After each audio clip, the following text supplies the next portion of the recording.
눈에 보일 때 깨끗해 보여도 이게 오염된 거냐? 깨끗하다는 정의가 이 경우에는 안녕하세요, 김영빈입니다. 제가 얼마 전에 아주 의미 있는 이메일을 응생물학 구독자께 받았어요. 현재 지금 대하 양식을 하고 있는 청년 어업인이라고 본인을 소개하면서 대하 양식을 하면서 겪는 애로사항을 아주 자세하게 그리고 아주 전문적으로 설명을 하면서 도움 또는 자문을 좀 구했는데, 제가 사실 메일을 받고 나서 어떤 생각을 했냐면, 야, 이거 내가 이 문제 해결할 능력은 안 되는데 미생물에 대한 내용은 설명드릴 수가 있고, 제가 드리는 말씀을 들으시면 현장에 적용할 수 있는 게 있을 것 같아서 오늘 영상을 한번 준비해 봤습니다. 질문의 핵심은 이거였어요. 비브리오균이라는 세균이 새우 대하 양식하는데 감염을 일으켜서 피해가 많다. 그래서 그거를 없애기 위해서 많은 노력을 하고 있는데, 조금 미생물학을 잘 모르니까 미생물학 부분을 도와주면은 많이 도움이 될 것 같다. 그런 말씀이었어요. 그리고 이제 본인뿐 아니고 전국에서 수산 양식을 하시는 분들한테 도움이 될 것 같다. 그래서 한번 준비를 해봤는데요. 우선 받은 메일이 본인은 전혀 모르는 일반인이라고 했는데, 제가 실제 메일을 보니까 미생물학 지식이 상당하세요. 예를 들어서 비브리오균이나 병원성 세균이 폐사가 나는데 원인으로서 부영양화가 일어나거나 혐기성 세균이 많이 증식한 슬러지라든지 용전산소, pH 등 여러 가지 용어를 써주셨는데, 제가 읽어보고선 일단 이렇게 해보려고 합니다. 먼저 비브리오균이 어떤 건지를 설명을 드리고 그 다음에 한번 대하 양식으로 적용해 보도록 하겠습니다. 우선 그 비브리오라는 거는요, 비브리오는 뭐가 떠오르세요? 우리 딱 떠오르는 게 있죠. 비브리오? 폐혈증. 여름철에 어패류에서 우리 폐혈증 걸린다 그러잖아요. 비브리오균 맞아요. 인간한테 병을 일으키는 비브리오균이 폐혈증 말고도 정말 치명적인 게 하나 있죠. 콜레라가 있죠. 또 다른 비브리오균이거든요. 근데 비브리오균은 모양이 전부 다 이렇게 강낭콩처럼 이렇게 꼬부라져 있어요. 강낭콩 모양으로. 그리고 길게 꼬리, 편모가 하나 달려 있어요. 이런 것들인데 주로 바다에 살고요. 그리고 사는 온도는 대략 한 20도, 한 40도까지 잘 살고 있고요.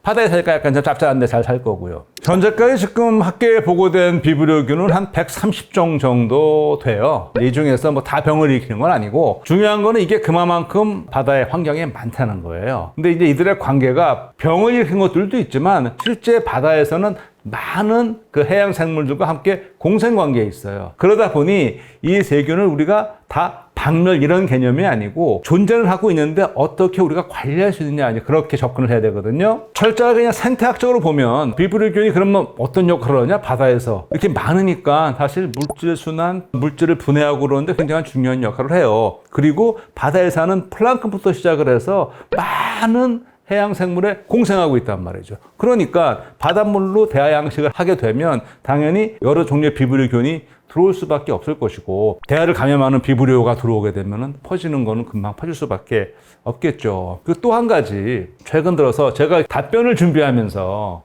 저 자신도 비브리오인 줄 알지만 이 대하 양식은 처음 접해보는 거라 관련 분을 찾아보니까 새우 양식장에서 비브리오의 문제는 비단 우리나라만의 문제가 아니고 전 세계적으로 이슈가 되고 있더라고요. 또 하나가 뭐냐면은 최근 들어서 이게 더 문제가 되는 이유는, 이게 다 모든 게 결국 이제 그 지구온난화인데, 해수온이 올라가면은요, 비브리오균을 비롯한 이런 병원성 세균들은 오히려 병원성이 강해지고, 반대로 물고기를 비롯한 어류, 해양 생물들은 상대적으로 온도의 변화에 따라서 면역 기능이 좀 더 오히려 떨어지는 이런 안 좋은 조합이 되는 거예요. 그러니까 더 이제 심각한 문제가 되는 것이죠. 자, 그래서 피할 수 없으면 어떻게 하죠? 관리를 해야 되거든요. 그럼 어떻게 관리를 하느냐? 그래서 실제로 저한테 질문을 하신 그 청년 어업께서는 어떤 말씀 하셨냐 하면, 우선 현장에서 황토도 뿌려보고, 제올라이트 미생물, 그러니까 이걸 슬러지 제거용 미생물이라는데 어떤 거냐면 이런 겁니다. 거기 너무 유기물이 많으니까 그걸 분해할 수 있는 그런 것도 써보고, 그리고 바이오 플럭이라는 것도 써봤다. 이 바이오 플럭. 사실 이 바이오 플럭이라는 건 어떤 거냐면 바이오, 생물이라는 거죠. 플록, 덩어리란 얘기예요. 미생물 덩어리예요. 즉 이걸 넣으면은 거기서 양식을 하다 보면 배설도 하고 먹이도 남고 그럴 거 아니에요. 그런 유기물들이 많아지는데 이거를 넣어준 미생물이 분해를 해서 물을 깨끗하게 하는 순환 개념이 되는 거죠. 이것도 다 써봤다. 그랬는데 성과가 미미하더라.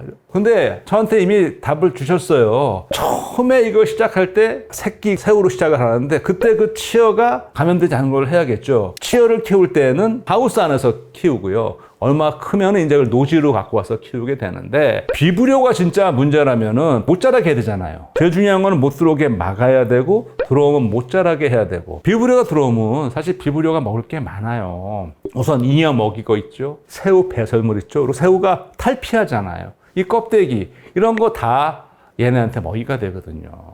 그리고 비브리오가 잘 자라는 조건이 어떤 거냐면 당연히 부영양화. 그러니까 지금 영양분 많아지는 거고요. 수온이 올라가는 거. 다음에 염도가 좀 올라가고 스트레스 받은 새우. 면역 기능이 떨어지니까 이런 조건이 되면 비브리오는 더 감염을 많이 하게 되니까 저한테 전해주신 애로사항이 여기에 다 해당하는 것 같아요. 자, 그럼 아주 원론적으로 한번 이론적으로 말씀드려 볼게요. 제일 먼저 양식을 해서 출하를 하고 다시 시작을 하시니까 치어도 그렇고 대하를 키우는 노지에 있는 양식장을 시작하기 전에 우선 바닥을 깨끗이 치우고 소독을 쫙 해주면 좋겠죠. 그 다음에 그 양식에 필요한 기구들도 최대한 정기적으로 소독을 해서 오염이 안 되는 게 좋을 것이고요. 또 중요한 거, 클린 워터. 여기다 물을 공급해야 되는데 이 물이 깨끗해야 돼요. 저한테 질문 주실 때 이러셨어요. 눈에 보일 때 깨끗해 보여도 이게 오염된 거냐? 깨끗하다는 정의가 이 경우에는 생물학적으로, 화학적으로, 물리학적으로 다 깨끗해야죠. 그러니까 생물학적으로 깨끗하다는 거는 거기에 오염되는 미생물이 없어야 되는데 그건 눈으로 확인할 수가 없죠.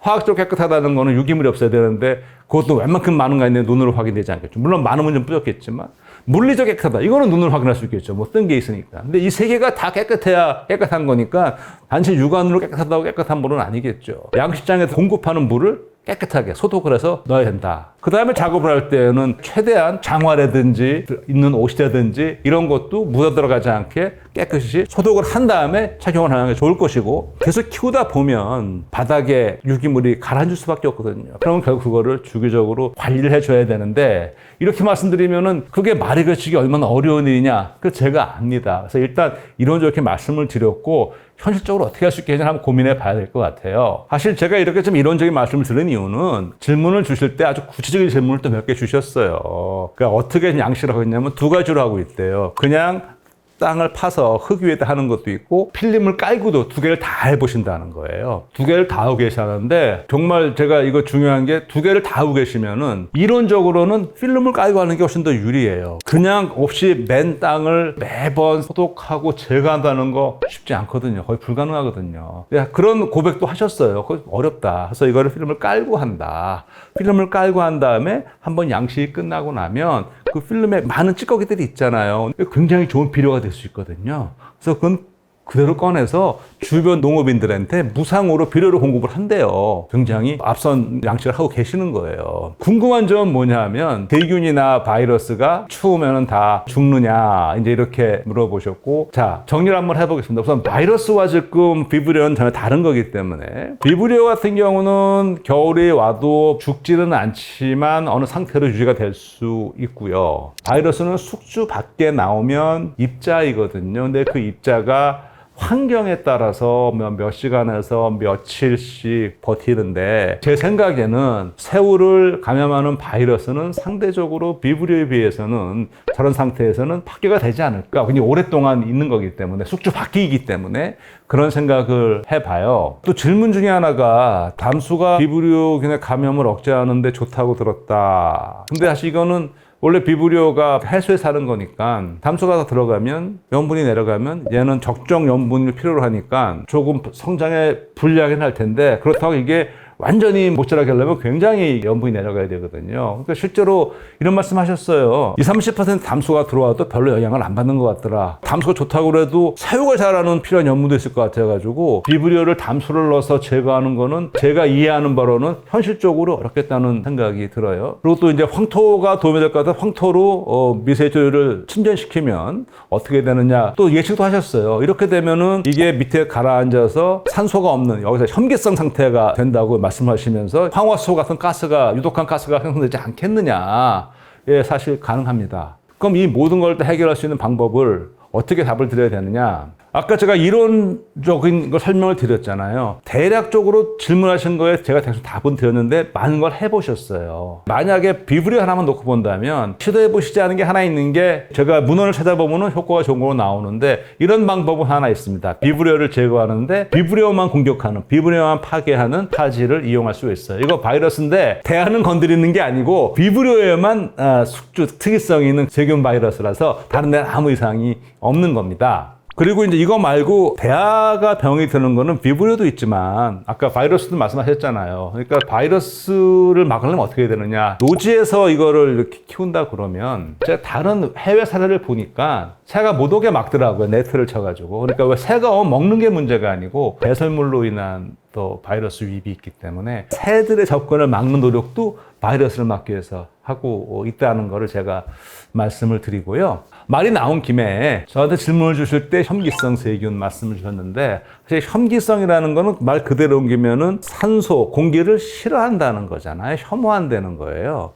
근데 여기에 오해 소지가 있는 게 영어로는 그게 어네어로빅이에요. 그러니까 쉽게 얘기해서 우리가 왜 유산소 운동, 무산소 운동 얘기하잖아요. 그렇죠? 유산소 운동은 잘 아시피 뭐 달리기나 뭐 에어로빅이 있고 무산소 운동은 주로 근육 운동을 말하는 거죠. 자, 이 어네어로빅을 우리말로 옮기는 과정에서 이게 혐기성이라는 말로 번역이 됐어요. 근데 이건 우리가 옮긴 게 아니고 과거에 우리 일제 강점기 시절에 서양 과학이 일본을 통해 들어오면서 일본 학자들이 어네어로빅을 혐기성으로 번역을 했어요. 근데 우리가 운동할 때는 유산소, 무산소 그러잖아요. 혐기성 세균은 공기를 싫어한다, 산소를 싫어한다. 아주 극히 일부는 산소를 만나면 죽는 세균이 있어요. 그런 애들은 혐기성이 맞아요. 혐기성이라는 용어를 쓰긴 씁니다. 그런데 이거 오해하면 안 되는 게 대부분의 혐기성 세균들은 어떻게 되냐면 산소가 있으면 산소를 갖고 우리처럼 호흡을 해요. 산소가 없을 때는 다른 걸 이용해서 숨을 쉬는 거예요. 그러니까 산소를 싫어하는 게 아니고 산소를 이용할 수 있는데 없을 때도 문제가 없는 거니까 더 능력이 뛰어난 거죠. 그거를 이제 오해 있으실까 말씀을 드리고요. 제가 지금까지 말씀드린 거는 사실 현장에서 얼마큼 도움이 될지는 잘 모르겠어요. 근데 제가 이거는 시작입니다. 처음으로 말씀을 듣고 또 저한테 보내주신 그 자료들을 보고 제가 이해하는 범위 내에서 일단 말씀을 드려봤어요. 한번 영상을 보시고 아, 이건 이렇다, 저건 저렇다, 조금 더 구체적으로 우리가 얘기할 수 있으면 저한테 또 연락을 주시면 제가 거기에 맞게 뭐 영상을 준비하든 아니면 뭐 개인적으로 답을 드리든 그렇게 하겠습니다. 아울러서 이번에 자료를 주면서 찾다 보니까 자연 상태에서 조업을 해서 잡아와서 잘 먹을 수 있는 해산물과 양식을 해서 먹는 게 지금 거의 얼추 비슷하게 가고 있고요. 앞으로 얘기하려고 하는데 지금 우리가 어족 자원이 많이 고갈이 되고 있고 워낙 너무 잡아서 이렇게 가면 우리가 이 양식의 중요성이 그것 때보다 커지고 있습니다. 미래 사회에서 양질의 수산물을 공급하려면은 지속 가능한 양식이 없이는 굉장히 힘들어지는 그런 상황이더라고요. 그래서 제가 더더욱 이번 걸 준비하면서 더더욱 공부를 많이 하게 됐고 나름의 책임감을 좀 느끼고 힘을 보태고 싶다는 생각을 하게 됐고요. 거기에 더해서 오늘 이 순간에도 미처 몰랐는데 자료를 보니까 그 새우를 우리 밥상에 올라오기까지 한 마리가 나오기까지 그 노고를 보니까 오늘 이 순간에도 양식을 비롯해서 농수산업에서 고생하시는 모든 분들께 정말 감사하다는 고마운 마음을 전해드리고 싶습니다. 고맙습니다. 오늘의 응생물학이었습니다.